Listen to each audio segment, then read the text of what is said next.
ಸಂವಿಧಾನ ಏನು ಹೇಳುತ್ತೆ ಆ ಥರ ನಡಿಬೇಕಾಗತ್ತೆ. ಒಬ್ಬ ಶಾಸಕನಾದಂಥವನು ಸದನದಲ್ಲಿ ಹೇಗೆ ಮಾತಾಡಬೇಕು ಅನ್ನೋದು ಕಲಿಬೇಕು.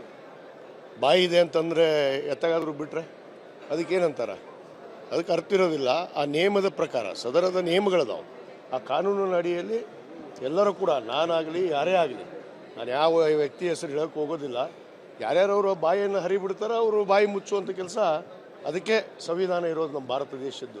ಡಾಕ್ಟರ್ ಬಾಬಾ ಸಾಹೇಬ್ ಅಂಬೇಡ್ಕರ್ ಅವರು ಕೊಟ್ಟಿರುವಂಥ ಪವಿತ್ರವಾದ ಸಂವಿಧಾನ ಇದೆ ಮತ್ತು ಸದನದ ಕಾನೂನು ಕೂಡ ಇದೆ. ಆ ಕಾನೂನಂತ ನಡೆಯುವಂಥ ಕರ್ತವ್ಯ ಆಗಬೇಕು. ಜನ ಪ್ರತಿನಿಧಿಗಳು ನಾವು, ನಮ್ಮ ಜನ ನೋಡ್ತಾ ಇರ್ತಾರೆ ನಾವು ಏನು ಮಾತಾಡ್ತಾ ಇದ್ದೀವಿ, ಯಾವ ರೀತಿ ನಮ್ಮ ಬಾಯನ್ನು ಹರಿಬಿಡ್ತೀವಿ ಅನ್ನೋದು ಸರಿಯಲ್ಲ. ಯಾರಿಗೇ ಆಗಲಿ, ನನಗಾಗಲಿ ಅವರಿಗೇ ಆಗಲಿ ಸರಿಯಲ್ಲ, ಅದು ತಪ್ಪು. ನೋಡ್ರಿ, ಅವರ ವಾಕ್ ಸ್ವತಂತ್ರ ಎದ್ರ ಬಗ್ಗೆ ಇದೆ? ಅಭಿವೃದ್ಧಿ ಬಗ್ಗೆ ಇದೆಯಾ? ದೇಶದ ಬಗ್ಗೆ ಇದೆಯಾ? ದೇಶದ ಒಡೆಯೋ ಬಗ್ಗೆ ಅವರ ವಾಕ್ ಸ್ವಾತಂತ್ರ್ಯ ಬೇಕು ಅವ್ರಿಗೆ. ದೇಶದ ಒಡೆಯುವಂಥದ್ದು, ದೇಶ ಒಡೆಯುವಂಥದ್ದು ಯಾರೂ ಮಾಡಬಾರ್ದಲ್ಲ. ಭಾರತ ದೇಶದಲ್ಲ, ಜಾತ್ಯತೀತ ರಾಷ್ಟ್ರ ಅಲ್ವಾ. ನಮ್ಮ ಸಂವಿಧಾನ ಏನು ಹೇಳುತ್ತೆ ಅದನ್ನು ಕೇಳಬೇಕು. ವಾಕ್ ಸ್ವಾತಂತ್ರ್ಯ ಇದೆಯಲ್ಲ, ಮಾತಾಡ್ತಾ ಇದ್ದಾರಲ್ಲ ದಿನನಿತ್ಯ ಧರ್ಮದ ಮೇಲೆ. ಅಭಿವೃದ್ಧಿ ಬಗ್ಗೆ ಮಾತಾಡಲ್ಲ ಇವರು. ಸರ್ಕಾರ ಇರೋವರೆಗೂ ಪಂಚಮಸಾಲಿ ಹೋರಾಟ ಸಮಿತಿಯವರು ಕೇಳೋದಿಲ್ಲ ಅಂತ ಹೇಳ್ತಾ ಇದ್ದಾರೆ ರೀ. ಅವರೇ ಹೇಳಿದ್ದಾರೆ 2A ನಾವು ಕೇಳೇ ಇಲ್ಲ ಅಂತೇಳಿ. ಯಾರು ಮಾತಾಡಿದಾರಲ್ಲ ಅವರೇ ಹೇಳಿದ್ದಾರೆ. ನಾವು ಎಲ್ಲಿ ಹೇಳಿಲ್ಲ, ನಾವು ಪ್ರಮಾಣ ಮಾಡಿಲ್ಲ. ನಮ್ಮ ಮುಖ್ಯಮಂತ್ರಿಗಳಿಗೆ ನಾವು ಬೇಡಿಕೆ ಇಟ್ಟಿದ್ದೀವಿ, ಖಂಡಿತವಾಗಿ ಕೊಡ್ತಾರೆ ಅನ್ನೋದು ಭರವಸೆ ಇದೆ. ನಾನು ನೋಡ್ರಿ, ಪೂರ್ಣ ಪ್ರಮಾಣದ ಹಿಂದುಳಿದ ವರ್ಗದ ವರದಿ ತೊಗೋಬೇಕು. ಮಧ್ಯಂತರ ವರದಿ ತೊಗೊಂಡು ಬೊಮ್ಮಾಯಿಯವರು ಮಾಡಿದಂಥ ಕಿತಾಪತಿ ಇವರು ಸಮರ್ಥನೆ ಮಾಡ್ಕೋತಾರೆ. ಹಾಗಾದರೆ 2D 2C ಕೊಡಿಸ್ಲಿಲ್ಲ, ಯಾಕೆ ಕೊಡಿಸ್ತಾ ಇಲ್ಲ? ಮತ್ತು 2A ಕೇಳೇ ಇಲ್ಲ ನಾವು. ಅವ್ರು ವಿಜಯಾನಂದ ಕಾಶ್ಯಪ್ನವ್ರು ಕೇಳಿದ, ಲಕ್ಷ್ಮೀ ಹೆಬ್ಬಾಳ್ಕರ್ ಕೇಳಿದ್ರು ಅಂತಂದರೆ ನಾವಿಬ್ಬರೇ ಕೇಳಿದ್ದೀವಲ್ಲ, ನಾವು ಕೊಡಿಸ್ತೀವಿ. ನಮ್ಗೆ ಗೊತ್ತಿದೆ, ನಮ್ಮ ಸರ್ಕಾರ ಇದೆ, ನಮ್ಮ ಮುಖ್ಯಮಂತ್ರಿಗಳಿದ್ದಾರೆ, ನಮಗೆ ವಿಶ್ವಾಸ ಇದೆ. ಪೂರ್ಣ ಪ್ರಮಾಣದ ಹಿಂದುಳಿದ ವರ್ಗದ ವರದಿಯನ್ನು ತೊಗೊಂಡು ಇನ್ನೂ 12 ಜಿಲ್ಲೆ ಸರ್ವೆ ಆಗಬೇಕು. ಸರ್ವೆ ಆದಮೇಲೆ ಅದು ಮುಂದಿನ ಕತೆ. ಕಳೆದ ಬಾರಿ ಲಾಠಿ ಚಾರ್ಜ್ ಆದಂಥ ಸಂದರ್ಭದಲ್ಲಿ ಸಾಕಷ್ಟು ಆರೋಪಗಳು ಕೇಳಿಬಂದಿತ್ತು. ಅದು ಸಂಬಂಧಪಟ್ಟಂಗೆ ಸರ್ಕಾರ ಒಂದು ಸಮಿತಿಯನ್ನು ಕೂಡ ರಚನೆ ಮಾಡಿತ್ತು, ವರದಿಯನ್ನು ಕೂಡ ಕೊಟ್ಟಿದೆ. ಆ ವರದಿ ಸಂಬಂಧಪಟ್ಟಂತೆ ಏನಾದರೂ ಚರ್ಚೆಗಳಾಗಬೇಕು ಅಂತ ಅನಿಸಿಕೆ ಇದೆಯಾ ನಿಮ್ಮದು? ನೋಡಿ, ಯಾರು ತಪ್ಪು ಮಾಡಿದ್ದು ಅನ್ನೋದು ಸ್ಪಷ್ಟವಾಗಿದೆ, ಸದನದಲ್ಲೇ ಗೊತ್ತಾಗಿದೆ. ನಾನು ಕೂಡ ಸದನದಲ್ಲಿ ಮಾತಾಡಿದ್ದೀನಿ. ಯಾರು RSS ಪುಡಾರಿಗಳನ್ನು ಬಿಟ್ಟು ಕಲ್ಲು ಹೊಡೆಸಿ ನಮ್ಮ ಜನಾಂಗನ, ಪಾಪ ಅಮಾಯಕರನ್ನ, ರೈತರನ್ನ ಹೊಡೆಸ್ತವ್ರು ಇವರೇ, ನಾವಲ್ಲ. ನಾವು ಮಾಡಿದ್ದಲ್ಲ ಕಿತಾಪತಿ ಅವರೇ ಮಾಡ್ಕೊಂಡಿದ್ದು. ಉದ್ದೇಶಪೂರ್ವಕವಾಗಿ ಈ ಗೊಂದಲವನ್ನು ಸೃಷ್ಟಿ ಮಾಡಬೇಕು. ಈ ರಾಜ್ಯದಲ್ಲಿ ಲಿಂಗಾಯತ ವಿರೋಧ ಸರ್ಕಾರ ಅಂತ ಹೇಳಬೇಕು. ಎಲ್ಲಿದೆ ಲಿಂಗಾಯತ ವಿರೋಧ ಸರ್ಕಾರ? ಇವತ್ತು ಯಾರೋ ಬಸವಣ್ಣನ ಭಾವಚಿತ್ರವನ್ನು ಇವತ್ತು ಸರ್ಕಾರಿ ಕಚೇರಿಯಲ್ಲಿ ಹಾಕಕ್ಕೆ ಹೇಳಿದ್ದು, ಇವತ್ತು ಸಾಂಸ್ಕೃತಿಕ ನಾಯಕ ಬಸವಣ್ಣನ ಅಂತ ಯಾರು ಮಾಡಿದ್ದು, ಇದೆಲ್ಲ ನೋಡಬೇಕಲ್ಲ. ಯಾರ ಪರವಾಗಿ ಸರ್ಕಾರ ಇದೆ ನೋಡಬೇಕು. ಸುಮ್ಮನೆ ಆಪಾದನೆ ಕೊಡೋದ್ರಿಂದ ಏನೂ ಆಗೋದಿಲ್ಲ. ಇವು ಬೊಗಳೆ ದಾಸಯ್ಯ, ಇವರು ಇಷ್ಟೇ ಬೊಗಳೆ ಮಾಡ್ಕೊಂಡು ಹೋಗ್ತಾ ಇದ್ರು. ನೋಡಿ ಅಮ್ಮ, ಆಗತ್ತೆ, ಹೆಚ್ಚು ಕಡಿಮೆ ಸರ್ಕಾರ ನಡೆಸಬೇಕು.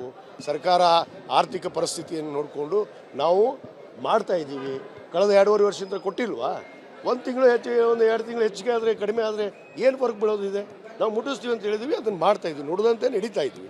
ಕಾನೂನು ಸಂವಿಧಾನ ಏನು ಹೇಳುತ್ತೆ ಆ ಥರ ನಡಿಬೇಕಾಗತ್ತೆ. ಒಬ್ಬ ಶಾಸಕನಾದಂಥವನು ಸದನದಲ್ಲಿ ಹೇಗೆ ಮಾತಾಡಬೇಕು ಅನ್ನೋದು ಕಲಿಬೇಕು. ಬಾಯಿ ಇದೆ ಅಂತಂದರೆ ಎತ್ತಗಾದರೂ ಬಿಟ್ಟರೆ ಅದಕ್ಕೇನಂತಾರೆ, ಅದಕ್ಕೆ ಅರ್ಥ ಇರೋದಿಲ್ಲ. ಆ ನಿಯಮದ ಪ್ರಕಾರ ಸದನದ ನಿಯಮಗಳದಾವು. ಆ ಕಾನೂನಿನ ಅಡಿಯಲ್ಲಿ ಎಲ್ಲರೂ ಕೂಡ, ನಾನಾಗಲಿ ಯಾರೇ ಆಗಲಿ, ನಾನು ಯಾವ ವ್ಯಕ್ತಿ ಹೆಸರು ಹೇಳೋಕ್ಕೆ ಹೋಗೋದಿಲ್ಲ. ಯಾರ್ಯಾರವರು ಬಾಯಿಯನ್ನು ಹರಿಬಿಡ್ತಾರೋ ಅವರು ಬಾಯಿ ಮುಚ್ಚುವಂಥ ಕೆಲಸ. ಅದಕ್ಕೆ ಸಂವಿಧಾನ ಇರೋದು ನಮ್ಮ ಭಾರತ ದೇಶದ್ದು. ಡಾಕ್ಟರ್ ಬಾಬಾ ಸಾಹೇಬ್ ಅಂಬೇಡ್ಕರ್ ಅವರು ಕೊಟ್ಟಿರುವಂಥ ಪವಿತ್ರವಾದ ಸಂವಿಧಾನ ಇದೆ ಮತ್ತು ಸದನದ ಕಾನೂನು ಕೂಡ ಇದೆ. ಆ ಕಾನೂನಂತ ನಡೆಯುವಂಥ ಕರ್ತವ್ಯ ಆಗಬೇಕು. ಜನ ಪ್ರತಿನಿಧಿಗಳು ನಾವು, ನಮ್ಮ ಜನ ನೋಡ್ತಾ ಇರ್ತಾರೆ ನಾವು ಏನು ಮಾತಾಡ್ತಾ ಇದ್ದೀವಿ, ಯಾವ ರೀತಿ ನಮ್ಮ ಬಾಯನ್ನು ಹರಿಬಿಡ್ತೀವಿ ಅನ್ನೋದು ಸರಿಯಲ್ಲ. ಯಾರಿಗೇ ಆಗಲಿ, ನನಗಾಗಲಿ ಅವರಿಗೇ ಆಗಲಿ ಸರಿಯಲ್ಲ, ಅದು ತಪ್ಪು. ನೋಡ್ರಿ, ಅವರ ವಾಕ್ ಸ್ವತಂತ್ರ ಎದ್ರ ಬಗ್ಗೆ ಇದೆ? ಅಭಿವೃದ್ಧಿ ಬಗ್ಗೆ ಇದೆಯಾ? ದೇಶದ ಬಗ್ಗೆ ಇದೆಯಾ? ದೇಶದ ಒಡೆಯೋ ಬಗ್ಗೆ ಅವರ ವಾಕ್ ಸ್ವಾತಂತ್ರ್ಯ ಬೇಕು ಅವ್ರಿಗೆ. ದೇಶದ ಒಡೆಯುವಂಥದ್ದು, ದೇಶ ಒಡೆಯುವಂಥದ್ದು ಯಾರೂ ಮಾಡಬಾರ್ದಲ್ಲ. ಭಾರತ ದೇಶದಲ್ಲ, ಜಾತ್ಯತೀತ ರಾಷ್ಟ್ರ ಅಲ್ವಾ. ನಮ್ಮ ಸಂವಿಧಾನ ಏನು ಹೇಳುತ್ತೆ ಅದನ್ನು ಕೇಳಬೇಕು. ವಾಕ್ ಸ್ವಾತಂತ್ರ್ಯ ಇದೆಯಲ್ಲ, ಮಾತಾಡ್ತಾ ಇದ್ದಾರಲ್ಲ ದಿನನಿತ್ಯ ಧರ್ಮದ ಮೇಲೆ. ಅಭಿವೃದ್ಧಿ ಬಗ್ಗೆ ಮಾತಾಡಲ್ಲ ಇವರು. ಈ ಸರ್ಕಾರ ಇರೋವರೆಗೂ ಪಂಚಮಸಾಲಿ ಹೋರಾಟ ಸಮಿತಿಯವರು ಕೇಳೋದಿಲ್ಲ ಅಂತ ಹೇಳ್ತಾ ಇದ್ದಾರೆ ರೀ. ಅವರೇ ಹೇಳಿದ್ದಾರೆ 2A ನಾವು ಕೇಳೇ ಇಲ್ಲ ಅಂತೇಳಿ. ಯಾರು ಮಾತಾಡಿದಾರಲ್ಲ ಅವರೇ ಹೇಳಿದ್ದಾರೆ. ನಾವು ಎಲ್ಲಿ ಹೇಳಿಲ್ಲ, ನಾವು ಪ್ರಮಾಣ ಮಾಡಿಲ್ಲ. ನಮ್ಮ ಮುಖ್ಯಮಂತ್ರಿಗಳಿಗೆ ನಾವು ಬೇಡಿಕೆ ಇಟ್ಟಿದ್ದೀವಿ, ಖಂಡಿತವಾಗಿ ಕೊಡ್ತಾರೆ ಅನ್ನೋದು ಭರವಸೆ ಇದೆ. ನಾನು ನೋಡ್ರಿ, ಪೂರ್ಣ ಪ್ರಮಾಣದ ಹಿಂದುಳಿದ ವರ್ಗದ ವರದಿ ತಗೋಬೇಕು. ಮಧ್ಯಂತರ ವರದಿ ತಗೊಂಡು ಬೊಮ್ಮಾಯಿಯವರು ಮಾಡಿದಂಥ ಕಿತಾಪತಿ ಇವರು ಸಮರ್ಥನೆ ಮಾಡ್ಕೋತಾರೆ. ಹಾಗಾದ್ರೆ 2D2C ಕೊಡಿಸ್ಲಿಲ್ಲ, ಯಾಕೆ ಕೊಡಿಸ್ತಾ ಇಲ್ಲ? ಮತ್ತು 2A ಕೇಳೇ ಇಲ್ಲ ನಾವು. ಅವ್ರು ವಿಜಯಾನಂದ ಕಾಶ್ಯಪ್ನವ್ರು ಕೇಳಿದ, ಲಕ್ಷ್ಮೀ ಹೆಬ್ಬಾಳ್ಕರ್ ಕೇಳಿದ್ರು ಅಂತಂದರೆ ನಾವಿಬ್ಬರೇ ಕೇಳಿದ್ದೀವಲ್ಲ, ನಾವು ಕೊಡಿಸ್ತೀವಿ. ನಮ್ಗೆ ಗೊತ್ತಿದೆ, ನಮ್ಮ ಸರ್ಕಾರ ಇದೆ, ನಮ್ಮ ಮುಖ್ಯಮಂತ್ರಿಗಳಿದ್ದಾರೆ, ನಮಗೆ ವಿಶ್ವಾಸ ಇದೆ. ಪೂರ್ಣ ಪ್ರಮಾಣದ ಹಿಂದುಳಿದ ವರ್ಗದ ವರದಿಯನ್ನು ತಗೊಂಡು ಇನ್ನೂ 12 ಜಿಲ್ಲೆ ಸರ್ವೆ ಆಗಬೇಕು. ಸರ್ವೆ ಆದಮೇಲೆ ಅದು ಮುಂದಿನ ಕತೆ. ಕಳೆದ ಬಾರಿ ಲಾಠಿ ಚಾರ್ಜ್ ಆದಂಥ ಸಂದರ್ಭದಲ್ಲಿ ಸಾಕಷ್ಟು ಆರೋಪಗಳು ಕೇಳಿಬಂದಿತ್ತು. ಅದಕ್ಕೆ ಸಂಬಂಧಪಟ್ಟಂಗೆ ಸರ್ಕಾರ ಒಂದು ಸಮಿತಿಯನ್ನು ಕೂಡ ರಚನೆ ಮಾಡಿತ್ತು, ವರದಿಯನ್ನು ಕೂಡ ಕೊಟ್ಟಿದೆ. ಆ ವರದಿ ಸಂಬಂಧಪಟ್ಟಂತೆ ಏನಾದರೂ ಚರ್ಚೆಗಳಾಗಬೇಕು ಅಂತ ಅನಿಸಿಕೆ ಇದೆಯಾ ನಿಮ್ಮದು? ನೋಡಿ, ಯಾರು ತಪ್ಪು ಮಾಡಿದ್ದು ಅನ್ನೋದು ಸ್ಪಷ್ಟವಾಗಿದೆ, ಸದನದಲ್ಲೇ ಗೊತ್ತಾಗಿದೆ. ನಾನು ಕೂಡ ಸದನದಲ್ಲಿ ಮಾತಾಡಿದ್ದೀನಿ. ಯಾರು RSS ಪುಡಾರಿಗಳನ್ನು ಬಿಟ್ಟು ಕಲ್ಲು ಹೊಡಿಸಿ ನಮ್ಮ ಜನಾಂಗನ, ಪಾಪ ಅಮಾಯಕರನ್ನ, ರೈತರನ್ನ ಹೊಡೆಸ್ತವ್ರು ಇವರೇ, ನಾವಲ್ಲ. ನಾವು ಮಾಡಿದ್ದಲ್ಲ ಕಿತಾಪತಿ ಅವರೇ ಮಾಡ್ಕೊಂಡಿದ್ದು. ಉದ್ದೇಶಪೂರ್ವಕವಾಗಿ ಈ ಗೊಂದಲವನ್ನು ಸೃಷ್ಟಿ ಮಾಡಬೇಕು. ಈ ರಾಜ್ಯದಲ್ಲಿ ಲಿಂಗಾಯತ ವಿರೋಧ ಸರ್ಕಾರ ಅಂತ ಹೇಳಬೇಕು. ಎಲ್ಲಿದೆ ಲಿಂಗಾಯತ ವಿರೋಧ ಸರ್ಕಾರ? ಇವತ್ತು ಯಾರೋ ಬಸವಣ್ಣನ ಭಾವಚಿತ್ರವನ್ನು ಇವತ್ತು ಸರ್ಕಾರಿ ಕಚೇರಿಯಲ್ಲಿ ಹಾಕಕ್ಕೆ ಹೇಳಿದ್ದು, ಇವತ್ತು ಸಾಂಸ್ಕೃತಿಕ ನಾಯಕ ಬಸವಣ್ಣನ ಅಂತ ಯಾರು ಮಾಡಿದ್ದು, ಇದೆಲ್ಲ ನೋಡಬೇಕಲ್ಲ. ಯಾರ ಪರವಾಗಿ ಸರ್ಕಾರ ಇದೆ ನೋಡಬೇಕು. ಸುಮ್ಮನೆ ಆಪಾದನೆ ಕೊಡೋದ್ರಿಂದ ಏನೂ ಆಗೋದಿಲ್ಲ. ಇವು ಬೊಗಳೆ ದಾಸಯ್ಯ, ಇವರು ಇಷ್ಟೇ ಬೊಗಳೆ ಮಾಡ್ಕೊಂಡು ಹೋಗ್ತಾ ಇದ್ರು. ನೋಡಿ ಅಮ್ಮ, ಆಗತ್ತೆ, ಹೆಚ್ಚು ಕಡಿಮೆ ಸರ್ಕಾರ ನಡೆಸಬೇಕು. ಸರ್ಕಾರ ಆರ್ಥಿಕ ಪರಿಸ್ಥಿತಿಯನ್ನು ನೋಡಿಕೊಂಡು ನಾವು ಮಾಡ್ತಾ ಇದ್ದೀವಿ. ಕಳೆದ 2.5 ವರ್ಷದಿಂದ ಕೊಟ್ಟಿಲ್ವಾ? 1 ತಿಂಗಳು ಹೆಚ್ಚಿಗೆ, 1-2 ತಿಂಗಳು ಹೆಚ್ಚಿಗೆ ಆದರೆ ಕಡಿಮೆ ಆದರೆ ಏನು ಫರ್ಕ್ ಬೀಳೋದಿದೆ? ನಾವು ಮುಟ್ಟಿಸ್ತೀವಿ ಅಂತ ಹೇಳಿದ್ವಿ, ಅದನ್ನು ಮಾಡ್ತಾ ಇದ್ವಿ, ನುಡಿದಂತೆ ನಡೀತಾ ಇದ್ವಿ. ಕಾನೂನು ಸಂವಿಧಾನ ಏನು ಹೇಳುತ್ತೆ ಆ ಥರ ನಡಿಬೇಕಾಗತ್ತೆ. ಒಬ್ಬ ಶಾಸಕನಾದಂಥವನು ಸದನದಲ್ಲಿ ಹೇಗೆ ಮಾತಾಡಬೇಕು ಅನ್ನೋದು ಕಲಿಬೇಕು. ಬಾಯಿ ಇದೆ ಅಂತಂದರೆ ಎತ್ತಗಾದರೂ ಬಿಟ್ಟರೆ ಅದಕ್ಕೇನಂತಾರ? ಅದಕ್ಕೆ ಅರ್ಥ ಇರೋದಿಲ್ಲ. ಆ ನಿಯಮದ ಪ್ರಕಾರ ಸದನದ ನಿಯಮಗಳದಾವು. ಆ ಕಾನೂನಿನ ಅಡಿಯಲ್ಲಿ ಎಲ್ಲರೂ ಕೂಡ, ನಾನಾಗಲಿ ಯಾರೇ ಆಗಲಿ, ನಾನು ಯಾವ ವ್ಯಕ್ತಿ ಹೆಸರು ಹೇಳೋಕ್ಕೆ ಹೋಗೋದಿಲ್ಲ. ಯಾರ್ಯಾರವರು ಬಾಯಿಯನ್ನು ಹರಿಬಿಡ್ತಾರೋ ಅವರು ಬಾಯಿ ಮುಚ್ಚುವಂಥ ಕೆಲಸ. ಅದಕ್ಕೆ ಸಂವಿಧಾನ ಇರೋದು ನಮ್ಮ ಭಾರತ ದೇಶದ್ದು. ಡಾಕ್ಟರ್ ಬಾಬಾ ಸಾಹೇಬ್ ಅಂಬೇಡ್ಕರ್ ಅವರು ಕೊಟ್ಟಿರುವಂಥ ಪವಿತ್ರವಾದ ಸಂವಿಧಾನ ಇದೆ, ಮತ್ತು ಸದನದ ಕಾನೂನು ಕೂಡ ಇದೆ. ಆ ಕಾನೂನಂತ ನಡೆಯುವಂಥ ಕರ್ತವ್ಯ ಆಗಬೇಕು.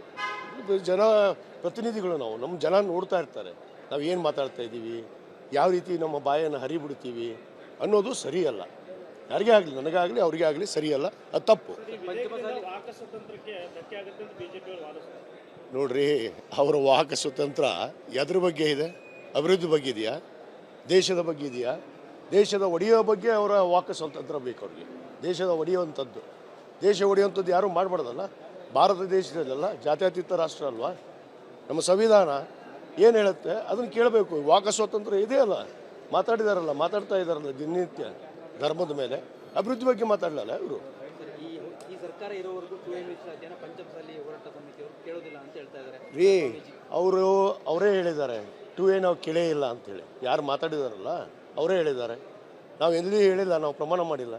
ನಮ್ಮ ಮುಖ್ಯಮಂತ್ರಿಗಳಿಗೆ ನಾವು ಬೇಡಿಕೆ ಇಟ್ಟಿದ್ದೀವಿ, ಖಂಡಿತವಾಗಿ ಕೊಡ್ತಾರೆ ಅನ್ನೋದು ಭರವಸೆ ಇದೆ. ನಾನು ನೋಡ್ರಿ, ಪೂರ್ಣ ಪ್ರಮಾಣದ ಹಿಂದುಳಿದ ವರ್ಗದ ವರದಿ ತಗೋಬೇಕು. ಮಧ್ಯಂತರ ವರದಿ ತಗೊಂಡು ಬೊಮ್ಮಾಯಿಯವರು ಮಾಡಿದಂಥ ಕಿತಾಪತಿ ಇವರು ಸಮರ್ಥನೆ ಮಾಡ್ಕೋತಾರೆ. ಹಾಗಾದ್ರೆ 2D2C ಕೊಡಿಸ್ಲಿಲ್ಲ, ಯಾಕೆ ಕೊಡಿಸ್ತಾ ಇಲ್ಲ? ಮತ್ತು 2A ಕೇಳೇ ಇಲ್ಲ ನಾವು.